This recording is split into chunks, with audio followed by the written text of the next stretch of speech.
മുത്തശ്ശ, എവിടേക്കാ നമ്മൾ പോകുന്നത്? കാശി ഡ്രൈവ് ചെയ്യുന്നതിനിടയിൽ ചോദിച്ചു. കരുമനെ കാണാൻ. കരുമനോ? അതാരാ? നിനക്ക് രാധികയെ വേണ്ടേ? വേണം മുത്തശ്ശ, എന്റെ നെഞ്ചു പിടയാ. അവളെ അവന്റെ ഒപ്പം കാണുമ്പോ, അവരൊരുമിച്ച് നിൽക്കുന്നത് കാണുമ്പോ എനിക്ക് സഹിക്കാൻ കഴിയുന്നില്ല. അവള് മറ്റൊരാളുടെ ആയിട്ടുപോലും എനിക്ക് അവളോടുള്ള ഭ്രാന്ത് കൂടുകയല്ലാതെ കുറഞ്ഞിട്ടില്ല. മുത്തശ്ശനൊരു വാക്ക് പറഞ്ഞ ശ്രീനാഥിനെ ഞാൻ കൊല്ലും, എന്നിട്ട് എന്റെ പെണ്ണിനെ ഞാൻ കൊണ്ടുവരും. ഇല്ല, അവനെ കൊല്ലാൻ നിനക്കാവില്ല. അവനെ കൊല്ലാൻ നിന്നെക്കൊണ്ട് ഒരിക്കലും കഴിയില്ല. അവന്റെ ആയുസിന്റെ ബലം നിനക്കറിയാഞ്ഞിട്ടാ കാശി. അവനെ കാത്തു സംരക്ഷിക്കുന്ന എല്ലാ ശക്തികളും ഇല്ലാതെയാകണം. അതിനായി യാത്ര. നാഗമാ അവൻ. 10 തലയുള്ള നാഗം. ആഞ്ഞു കൊത്തിയാൽ നീയും ഞാനുമെല്ലാം ഒരു നിമിഷം കൊണ്ട് ഭസ്മമാകും. പക്ഷേ അവൻ എന്തെന്നറിയില്ല. എഴുന്നേൽക്ക് ശ്രീയേട്ടാ, എന്തുറക്കായത്? കുംഭകർണൻ, എഴുന്നേൽക്ക്. രാധിക ശ്രീയെ തട്ടി വിളിച്ചുകൊണ്ടിരുന്നു. കുറച്ചു നേരം കൂടി എന്റെ രാധു, നല്ല സുഖമുണ്ടിങ്ങനെ കിടക്കാൻ. നീയും വാ. ശ്രീനാഥ് രാധികയുടെ കൈപിടിച്ച് വലിച്ചു കിടത്തി കെട്ടിപ്പിടിച്ചു. എന്നെ വിട് ശ്രീയേട്ടാ. നോക്ക്, എല്ലാവരും എഴുന്നേറ്റു. ശ്രീയേട്ട മാത്രമേ മടി പിടിച്ച് കിടക്കുന്നുള്ളൂ. എഴുന്നേറ്റേ. നീ ഇന്നലെ എന്റെ ഉറക്കം കളഞ്ഞിട്ടല്ലേ? ഓരോ സ്വപ്നം കണ്ടിട്ട് പിന്നെ ഉറങ്ങാൻ കിടന്ന എന്നെ നീ ഉറങ്ങാൻ സമ്മതിച്ചില്ലല്ലോ. ഛീ, ഞാനെന്താ ചെയ്തേ? ഒന്നും ചെയ്യാതെ ഒരിടത്ത് കിടന്നതാ. രാധിക ശ്രീയെ നുള്ളി. അമ്മേ, എന്ത് വേദനയാ പെണ്ണേ. ഈ നഖം ഞാൻ വെട്ടിക്കളയും, നോക്കിക്കോ. നടക്കില്ല മോനെ ശ്രീനാഥേ, ഇതെന്റെ ആയുധമാണ്. എന്നെ ഓരോന്ന് കാണിക്കാൻ വന്നോ ഞാൻ ഇതുകൊണ്ട് മാന്തു നിങ്ങളെ. ആണോ? നീ എന്നെ മാന്തുവോ? എന്നാൽ നോക്കട്ടെ. വേണ്ട കേട്ടോ, എഴുന്നേറ്റേ, ഞാൻ പോവാ. ഇന്ന് ശനിയാഴ്ചയാ, ഒരുപാട് പരിപാടികളൊക്കെ ഉണ്ടെന്ന്. രാധിക ശ്രീയെ തട്ടിമാറ്റി എഴുന്നേറ്റു. എഴുന്നേറ്റേ, ചെന്ന് കുളിക്കാൻ. രാധിക ശ്രീയെ വലിച്ചെഴുന്നേൽപ്പിച്ച് ബാത്റൂമിലേക്ക് കൊണ്ടുപോയി. എന്നാ നീയും വാ, നമുക്ക് കുളിക്കാം. ശ്രീ രാധികയെ നോക്കി കണ്ണിറക്കി കാണിച്ചു. മോഷളൻ, ഞാനേ കുളിച്ചു, മോൻ പോയി കുളിക്ക്. ശരി. അതെ, തമ്പുരാട്ടിക്കുട്ടിക്ക് വൈകിട്ട് എന്റെ ഒപ്പം ഒന്ന് സിനിമയ്ക്ക് വരാൻ സമയമുണ്ടാകുമോ? ശ്രീനാഥ് ചോദിച്ചു. ആലോചിക്കട്ടെ, രാധിക പറഞ്ഞു. കാശി ശങ്കരൻ പറഞ്ഞെടുത്ത് കാർ നിർത്തി. ഈ കാട്ടിലാണോ കരുമൻ താമസിക്കുന്നേ? വാ, നടക്ക് കാശി. ശങ്കരൻ മുന്നിൽ നടന്നു. കാശി ശങ്കരന് പിന്നാലെ നടന്നു. ആ കാട് കണ്ട് കാശിക്ക് ഭയം തോന്നിയെങ്കിലും ഒന്നും മിണ്ടാതെ കാശി നടന്നു. ആരായി കരുമൻ? കാശി ചോദിച്ചു. ദുർമന്ത്രവാദി. ദുർമന്ത്രവാദിയോ? കാശി മനസ്സിലാവാതെ നിന്നു. അതും ഈ കാലഘട്ടത്തിലോ? ദൈവത്തിനും പിശാചിനും കാലങ്ങളില്ല കുട്ടിയെ. ദൈവം ഉണ്ടെങ്കിൽ അവിടെ പിശാചുണ്ട്. നന്മയുണ്ടെങ്കിൽ തിന്മയുമുണ്ട്. നല്ലതുണ്ടെങ്കിൽ ചീത്തയുമുണ്ട്. അതുപോലെ തന്നെ മന്ത്രവാദമുണ്ടെങ്കിൽ ദുർമന്ത്രവാദവും ഉണ്ട്. മരിച്ചുപോയവരെ മറ്റൊരു ജീവനിലേക്ക് ആവാഹിച്ച് നല്ലത് നടത്താനും നശിപ്പിക്കാനും കഴിവുള്ളവനാണ് കരുമൻ. അവന്റെ മന്ത്രങ്ങളെയും തന്ത്രങ്ങളെയും തടുക്കാൻ ഒരാൾക്കുമാവില്ല. ഇനി അങ്ങോട്ട് കാളിയാർമാനയുടെ മേലെ തൂങ്ങി നിൽക്കുന്ന ഇരുതലമൂർച്ചയുള്ള വാളാകും കരുമനും അവന്റെ തന്ത്രങ്ങളും. എനിക്കിതൊന്നും വിശ്വാസമാകുന്നില്ല. ആവും. കരുമനെ കണ്ടാൽ നിനക്ക് വിശ്വാസമാകും കാശി. രാധികയെ നിനക്ക് കിട്ടണമെങ്കിൽ കരുമന്റെ സഹായം കൂടി വേണം. കാളിയാർമന തകർത്ത് അടിവേരോടെ പിഴുതെറിഞ്ഞ് അവള് നിന്റെ അടുത്തേക്ക് വരും. കരുമാ! ശങ്കരൻ അലറി.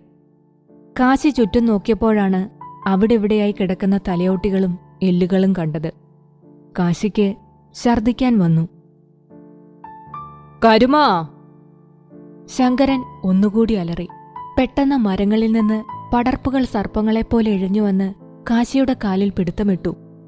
മുത്തശ്ശാ! കാശി ഒരലർച്ചയോടെ തല കീഴായി തൂങ്ങിക്കിടന്നു. ശങ്കരൻ ചിരിച്ചു. കരുമാ, അതെന്റെ കുട്ടിയാ. അവന്റെ അടുത്ത് നിന്റെ ഈ തമാശ വേണ്ട. എന്നെ വിശ്വാസമില്ലാത്തവർ ഈ മണ്ണിൽ കാലുകുത്തിയാൽ ഇതാ നടക്കുക. അവനോട് പറയ്, ദൈവത്തിന് കഴിയാത്തത് ഈ കരുമന് കഴിയുമെന്ന്. അന്തരീക്ഷത്തിൽ നിന്ന് ശബ്ദമുയർന്നു. ഇതെന്റെ മണ്ണാണ്. ഇവിടെ കരുമനെ വിശ്വാസമുള്ളവർ വേണം വരാൻ. ശങ്കരൻ കാശിയെ നോക്കി. കാശി ഭയത്തോടെ തലകീഴായി നിൽക്കുകയായിരുന്നു. വിശ്വാസാണെന്ന് പറയ് കാശി, അല്ലാതെ നീ ഭൂമി തൊടില്ല. വിശ്വാസാണ്. കാശി അലറി. പതിയെ കാശിയെ ഭൂമിയിൽ നിർത്തി ആ പടർപ്പുകൾ അവയുടെ സ്ഥാനത്തേക്ക് പോയി. കാശി ചുറ്റും തിരിഞ്ഞതും മൂക്കിൻ തുമ്പത്ത് വന്ന് നിൽക്കുന്ന രൂപം കണ്ട് പിന്നിലേക്ക് മലർന്നടിച്ചു വീണു. കരുമാ, വേണ്ട, പറഞ്ഞില്ലേ അതെന്റെ കുട്ടിയാണെന്ന്. എഴുന്നേൽക്ക് കാശി. കാശി ഭയത്തോടെ എഴുന്നേറ്റ് കരുമനെ നോക്കി. 6 അടി പൊക്കത്തിൽ ഒരു കറുത്ത് തടിച്ചൊരു മനുഷ്യൻ. ശരീരമാകെ ഭസ്മം കൊണ്ട് പൊതിഞ്ഞിരിക്കുന്നു. ചുവന്ന തീ പോലെയുള്ള കണ്ണുകൾ, ജടകെട്ടിയ മുടി, അഘോരികളെപ്പോലെ ഒരു രൂപം. കാശി, കാശിനാഥൻ. അച്ഛൻ ബാലൻ, അമ്മ സുമലത. കർക്കിടകത്തിൽ ജനനം. വിശാഖം. ഗർവിതാരോപശോചിധാരി അധിക ക്രോധി വിശാഖോ ഭവ.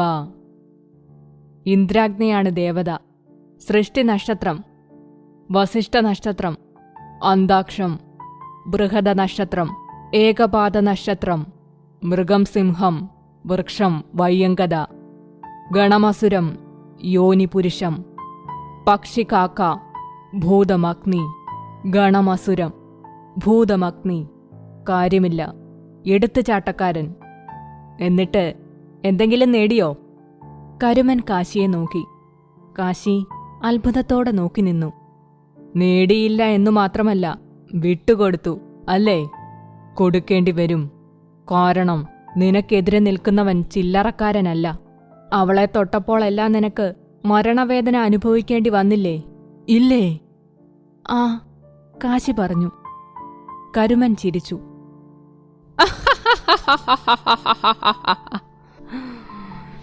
അവന്റെ മുമ്പിൽ നീ വെറും അശുവ, വെറും പുൽക്കൊടി. അവനോ നാഗത്തിന്റെ ജന്മം. അതുകൊണ്ട് അവളെ മറക്കുക. നിനക്ക് കിട്ടില്ല അവളെ. കിട്ടണം എനിക്ക്. അവളെ എനിക്ക് വേണം. എന്നാൽ എന്റെ കൂടെ നിൽക്കുക. കരുമൻ കത്തിയെടുത്ത് കാശിയുടെ കയ്യിൽ വരഞ്ഞു.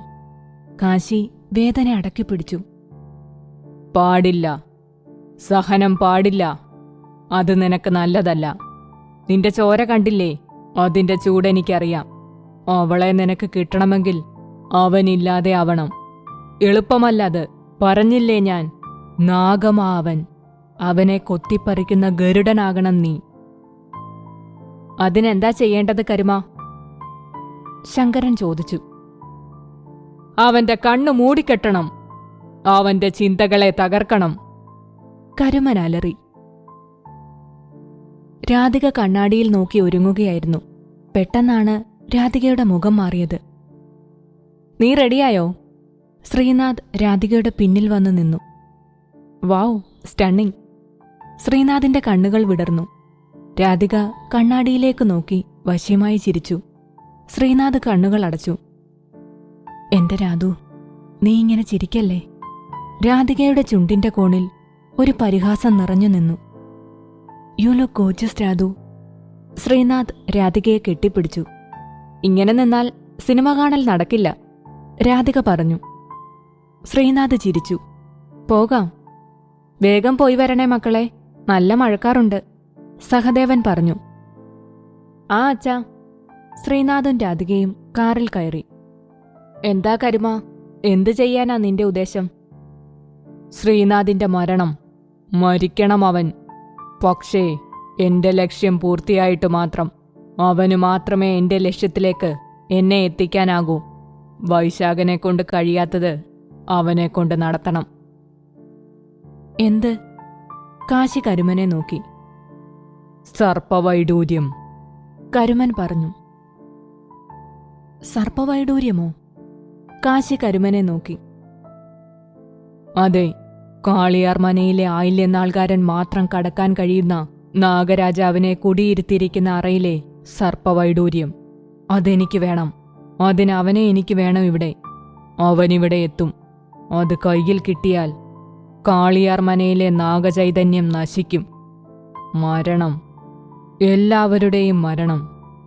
അതോടുകൂടി നിന്റെ പെണ്ണിനെ നിനക്ക് കിട്ടും. കാളിയാർ മന നശിച്ചു പോകും. ഇതൊക്കെ നടക്കണമെങ്കിൽ അവനില്ലാതെ ആവണം.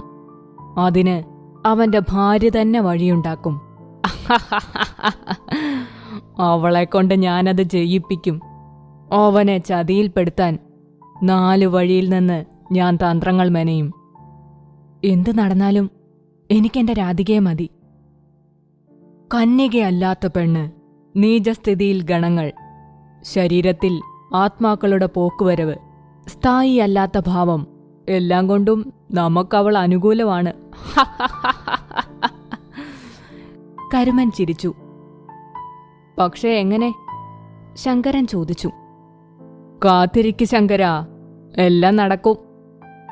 ഇരുട്ടിൽ വലിയ സ്ക്രീനിൽ തെളിയുന്ന രംഗങ്ങളിലേക്ക് നോക്കിയിരിക്കുകയായിരുന്നു ശ്രീനാഥ്. പക്ഷെ രാധികയുടെ കണ്ണ് ശ്രീനാഥിലായിരുന്നു. ശ്രീനാഥ് രാധികയെ നോക്കി. രാധു, എന്നെ നോക്കാനല്ല, സിനിമ കാണുന്നില്ലേ നീ? ശ്രീനാഥ് ചോദിച്ചു. രാധിക ചിരിച്ചു. രാധു, സ്ക്രീനിലേക്ക് നോക്കടാ. ശ്രീനാഥ് വീണ്ടും സ്ക്രീനിലേക്ക് നോക്കിയിരുന്നു. രാധിക സിനിമ കണ്ടില്ല. കണ്ണുകളിൽ ശ്രീനാഥ് മാത്രമായിരുന്നു. ഫീലിംഗ് കഴിഞ്ഞ് ശ്രീനാഥും രാധികയും പുറത്തിറങ്ങി. രാധിക ശ്രീയെ നോക്കി നിന്നു. പോകാം. ശ്രീനാഥ് രാധികയെ നോക്കി പറഞ്ഞു തിരിഞ്ഞതും മറ്റൊരു പെൺകുട്ടിയുടെ മേലെ ഇടിച്ചു. സോറി. ശ്രീനാഥ് ആ കുട്ടിയുടെ മുഖത്തേക്ക് നോക്കിയതും ശ്രീനാഥിന് തന്റെ കണ്ണുകളെ വിശ്വസിക്കാനായില്ല. ഇറ്റ്സ് ഓക്കെ, ആ പെൺകുട്ടി മെല്ലെ പറഞ്ഞു. അവളുടെ കണ്ണിൽ എന്തോ ദുഃഖം ഒളിഞ്ഞുകിടന്നിരുന്നു. ശ്രീനാഥ് ആ കുട്ടിയെ നോക്കി നിന്നു. ഗൗരി! അറിയാതൊരു വിളി ശ്രീനാഥിൽ നിന്ന് ഉയർന്നു. ആ വിളി കേൾക്കാതെ ആ കുട്ടി നടന്നു. ഗൗരി! ശ്രീനാഥ് അവൾക്ക് പിന്നാലെ പോയി. ഗൗരി! ശ്രീനാഥ് അവളുടെ മുന്നിൽ കയറി നിന്നു. ഗൗരി! Excuse me. അവൾ ശ്രീനാഥിനെ നോക്കി. Who are you? Gauri? Sorry, നിങ്ങൾക്ക് ആളും അറിയതാവും. ഐ ആം സൃഷ്ടി. സൃഷ്ടിനാഥ്. നോട്ട് ഗൗരി. ശ്രീനാഥിനെ മറികടന്ന് അവൾ പോയി. നോ, അവൾ എന്റെ ഗൗരിയാണ്. ആ നോട്ടം കണ്ടാലറിയാം അതെന്റെ ഗൗരിയാണെന്ന്. എല്ലാം അവളെപ്പോലെ, കണ്ണുകളടക്കം. നോട്ടം പോലും അവളെപ്പോലെ തന്നെ. കണ്ണുകളിലെ ആ ദുഃഖം. ദൈവമേ, എന്താ ഞാനീ കാണുന്നത്? ശ്രീനാഥ് തലയിൽ കൈവച്ച് നിന്നു. രാധിക! ശ്രീനാഥ് ചുറ്റും നോക്കി. രാധു! രാധു! ശ്രീനാഥ് രാധികയെ വിളിച്ചു നടന്നു. ഇവളിതെവിടെ പോയി? ഞാനിവിടെ ഉണ്ട്. രാധികയുടെ ശബ്ദം കേട്ട് ശ്രീനാഥ് തിരിഞ്ഞു നോക്കി. രാധു, നീ എവിടെ പോയതാ? രാധിക ശ്രീനാഥിനെ നോക്കി. പഴയ കാമുകയെ കണ്ടപ്പോ എന്നെ മറന്നു, റൈറ്റ്? നോ, നോ ഡിയർ, അങ്ങനെയൊന്നുമില്ല. ആ പെൺകുട്ടിയെ കാണാൻ ഗൗരിയെപ്പോലെ തോന്നി. അതാ ഞാൻ ആരെന്നറിയാൻ. ശ്രീനാഥ് രാധികയെ നോക്കി. എനിക്കൊന്നും കേൾക്കണ്ട, രാധിക ദേഷ്യത്തോടെ പറഞ്ഞു. ഓക്കെ. ശ്രീനാഥ് രാധികയുടെ കൈ പിടിച്ചു. ഡോണ്ട് ടച്ച് മീ, രാധിക ഉറക്കെ പറഞ്ഞു. രാധു, ഇതൊരു പബ്ലിക് പ്ലേസ് ആണ്. നിനക്ക് എന്നോട് ദേഷ്യമുണ്ടെങ്കിൽ തീർക്കാം വീട്ടിൽ പോയിട്ട്. മനസ്സിലായോ നിനക്ക്? വാ എന്റെ കൂടെ. നല്ല മഴയായിരുന്നു. ഡ്രൈവ് ചെയ്യുമ്പോഴും ശ്രീനാഥ് തിയേറ്ററിൽ വെച്ച് കണ്ട കുട്ടിയെക്കുറിച്ച് ആലോചിക്കുകയായിരുന്നു. ഗൗരിയാണത്. അവൾ എന്നെ തിരിച്ചറിഞ്ഞില്ല. ബട്ട് മരിച്ച ഗൗരി എങ്ങനെ? രാധികയ്ക്ക് ശ്രീ തന്നെ ശ്രദ്ധിക്കാത്തതിൽ ദേഷ്യം തോന്നി. രാധിക സ്റ്റിയറിംഗിലേക്ക് നോക്കിയിരുന്നു. കാറിന്റെ സ്പീഡ് കൂടി. കാറിൽ ചന്ദനത്തിന്റെ മണം നിറഞ്ഞു. ഇതെന്താ ഇത്? ശ്രീനാഥ് കാറിനെ കൺട്രോൾ ചെയ്യാൻ ശ്രമിച്ചു. കാറിന്റെ സ്പീഡ് കൂടി വന്നു. ശ്രീനാഥിന്റെ കയ്യിൽ നിന്ന് സ്റ്റിയറിംഗിന്റെ നിയന്ത്രണം നഷ്ടപ്പെട്ടു. ശ്രീനാഥിന് ഒന്നും മനസ്സിലായില്ല. കാർ തനിയെ നീങ്ങിത്തുടങ്ങി. ശ്രീയേട്ടാ! രാധികയിൽ നിന്നൊരു നിലവിളി ഉയർന്നു. രാധു! കാർ നിയന്ത്രണമില്ലാതെ മുന്നോട്ടു പോയി ഒരു ഡിവൈഡറിൽ ഇടിച്ചു മറിഞ്ഞു. ശ്രീനാഥിന്റെ കാർ തല കീഴായി റോഡിൽ ചെന്നു വീണു.